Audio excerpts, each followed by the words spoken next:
So firstly, I just want to address some of the semantics of these types of questions on forces between parallel current carrying conductors, because there's a number of different ways that they can actually ask you a question. So for example, you see in this first question here, they're asking about force between two conductors. Now that's different to a question which might ask, what is the force on conductor 1 or conductor A? Okay, so force between two conductors, we can use the words attractive and repulsive, or repulsive. Whereas if it's asking about the force on a specific conductor, say, conductor 1 or conductor A, then we shouldn't say attractive or repulsive, because what's that in reference to? Okay, so what we can say, if it's asking about a force on conductor 1, we might say that it's towards conductor 2, or it's away from conductor 2, or if we're given a diagram, we can even just say right, left, up, down, into or out of the page. Okay, so I always tell my students the only time they should use attractive or repulsive when answering force between parallel current carrying conductor questions is when it's asking about force between two conductors and not asking about the force on a specific conductor.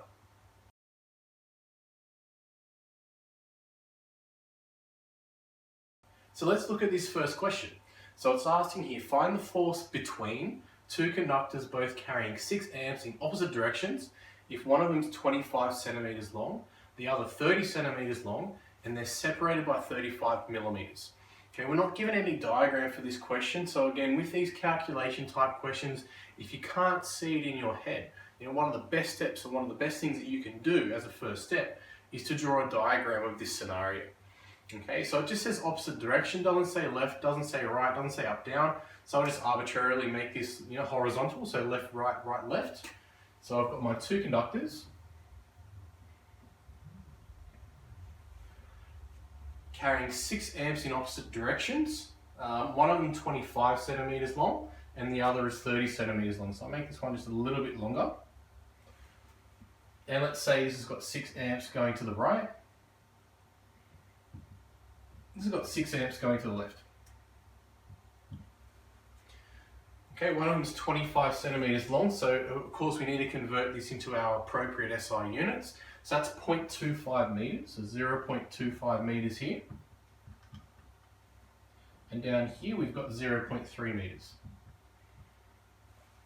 Okay, and we're told that they're separated by 35 millimeters. So again, you've got to be familiar with these SI, not only just the SI units, but you also got to be familiar with these prefixes. Okay, so milli we should know by now means times 10 to the minus 3. Okay, so between them is 35 times 10 to the minus 3. Or if you want, just write that as 3.5 times 10 to the minus 2. And then all it is just subbing these values into our equation. Okay, so the equation as it's written on our data sheet. So we've got F over L is K I1 I2 over D. Now before we do anything, we need to sub into this equation. Okay, we don't rearrange first, then sub in, because if we stuff it up, we're going to get 0. Okay, so we sub in our numbers first. So F is what we're finding, force between the parallel current carrying conductors. So I've got F over L. Now for length, because they're two different lengths, we need to think about the length in which the two magnetic fields are interacting. So this has got a magnetic field along 25 centimeters. This has got a magnetic field along 30 centimeters. However, those last 5 centimeters here, they've got nothing to interact with. So we always use the shortest length, which we call the common length. So we're using 25 centimeters or 0.25 meters as our length here. So F over 0.25. K is our magnetic field constant, 2 times 10 to the minus 7. Now our currents times 6 times 6. And they're divided by the distance between them, which is our 35 millimeters. So 35 times 10 to the minus 3. Okay, our next step would be to multiply both sides by 0.25.